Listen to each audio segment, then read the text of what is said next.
భద్రాద్రి సీతారామచంద్ర స్వామి దేవస్థానం ఆధ్వర్యంలో రాములోరికి సపర్యలు చేసిన భక్తురాలు శబరి స్మృత్యార్థం ఆదివాసీలు శబరి స్మృతి యాత్రను ఘనంగా నిర్వహించారు.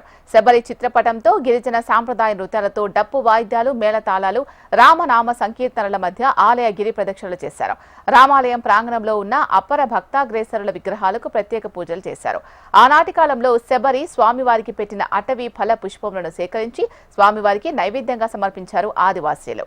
పోకల దమ్మక్క సేవాయాత్రను ఏ విధంగా అత్యంత భక్తి శ్రద్ధలతో నిర్వహించారో అంతే వైభవంగా శబరి స్మృతి యాత్రను ఆలయ అధికారులు నిర్వహించారు. రామాలయం ఈవో దామోదర్రావు, ప్రధాన అర్చకులు, గిరిజన భక్తులు, రామ భక్తులు శబరి స్మృతి యాత్రలో పాల్గొన్నారు. శబరి యాత్రలో పాల్గొన్న ఆదివాసీ భక్తులకు ఆలయ ఈవో ప్రత్యేకంగా బస్సులు ఏర్పాటు చేశారు.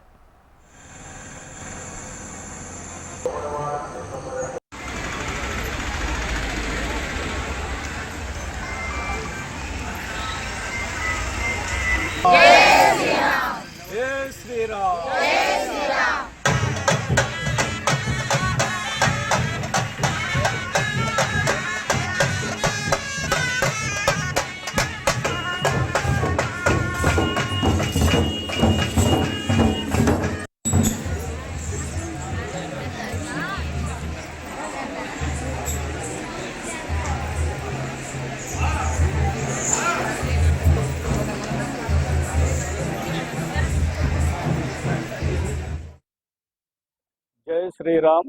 ఈరోజు శబరి శృతి యాత్ర భద్రాచలం దేవస్థానం వారి ఆధ్వర్యంలో ఈ రాముడి నడియాడినటువంటి ఈ ప్రాంతంలో పళ్ళను పూలను రాముడికి నైవేద్యంగా పెడుతూ భద్రాచలం వారి దేవస్థానం వారి ఆధ్వర్యంలో పురహ వీధుల్లో ఈ రోజు మాడ వీధుల్లో ప్రదక్షిణ గిరి ప్రదక్షిణ ఏర్పాటు చేయనున్నది. ప్రతి సంవత్సరం కూడా నిర్వహిస్తున్నారు.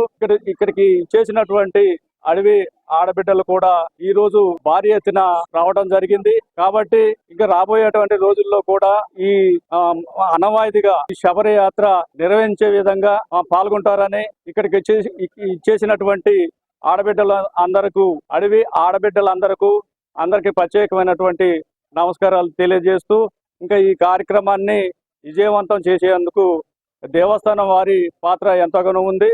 ఈ ప్రాంతంలో ఉన్నటువంటి అందరినీ బస్సుల ద్వారా సమీకరించి వివిధ కళారూపాలతో ఈ ఘనమైనటువంటి ఈ గిరి ప్రదక్షిణను ఈ పూజా కార్యక్రమాన్ని చేసే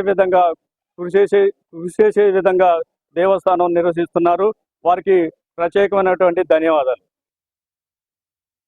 ఈ రోజు భద్రాచలం శ్రీ సీతారామచంద్ర స్వామి దేవస్థానం ఆధ్వర్యంలో అపర భక్తురాలు ఆదివాసీ మహిళ అయినటువంటి శబరిని స్మరించుకుంటూ స్మృతి యాత్ర కార్యక్రమం జరుగుతూ ఉంది. ప్రతి సంవత్సరం దమ్మక్క శబరి స్మృతి యాత్రలు ఘనంగా ప్రధానంగా జిల్లా ఉన్నటువంటి 3 ఆదిమతి కోయ కొండటి నాయకపోడు తెగల ఆధ్వర్యంలో మరి దేవస్థానం సహకారంతో విజయవంతంగా కొనసాగుతూ ఉంటుంది. ప్రధానంగా ఈ యొక్క శబరిని స్మరించుకోవడం అంటే రావులు వారు ఈ ఆదివాసీ ప్రాంతంలో ఉన్నటువంటి ప్రాంతాన్ని కూడా మనం కూడా ఒకసారి గుర్తు చేసుకోవాలి. ప్రధానంగా ఆదివాసీ ప్రాంతంలోనే రావుల యొక్క అడుగులు పడ్డాయి. ఆ అడుగుల రూపంలోనే ఈ రోజున శబరి మరి పూజించి దమ్మక్క మొట్టమొదటిసారిగా రావుల వారి తీసుకొచ్చిన తర్వాత శబరి తన భక్తితోటి మరి ఎండ్ల పనులు కూడా రావుల వారికి పెట్టి పూజ సందర్భంలో వారి వారసులుగా మేమందరం కూడా ఇక్కడ ఈ కార్యక్రమంలో భాగస్వాములు అవుతా ఉన్నాం. భద్రాచలపురం వీధుల్లో కోయ కొండ నాయకుడి యొక్క కళారూపాలతోటి మరి నృత్యాలతోటి గానాలతోటి దేశతోటి కొనసాగుతూ వస్తుంది. అలానే ప్రతి సంవత్సరం జరిగినటువంటి కార్యక్రమంలో వేలాదిగా భక్తులు పాల్గొంటున్నారు. ఈ పాల్గొన్న భక్తులందరికీ కూడా దేవస్థానం వారు అన్ని రకాల సౌకర్యాలు కల్పిస్తున్న తెలుసుకుంటూ ముందు కూడా ఈ కార్యక్రమాలు జీవితం చేయాలని చెప్పని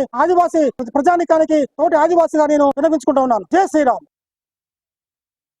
ఆదివాసీని గుర్తించి ఈఓ గారు మిగతా సభ్యులందరూ కూడా ఈ కార్యక్రమానికి ఇంత పెద్ద ఎత్తున అందరికీ బస్సులు ఏర్పాటు చేసి రావడం సంతోషం. ఎందుకంటే ఎవ్రీ డే అన్ని రకరకాల ప్రజలు అందరూ దేవస్థానం అనేది మన భద్రాచలం అనేది అయోధ్యగా ప్రసిద్ధిస్తుంది. కాబట్టి ఈ రోజు మా ఆదివాసిని గుర్తించి అందరినీ కూడా రావడము ఒకరోజు మాకి కేటాయించినందుకు దేవస్థాన పెద్దలందరూ కూడా నమస్కారాలు తెలియజేస్తుంటాం.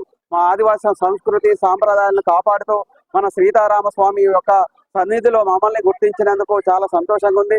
అదే విధంగా మా ఆడబిడ్డలందరూ కూడా ఒక క్రమశిక్షణ పద్ధతిలో ఈ యొక్క స్మృతిరాతని 100% పార్టిసిపేట్ చేసి ఈ యొక్క కార్యక్రమాన్ని దిగ్విజయంగా తెలియజేస్తుంది. జై శ్రీ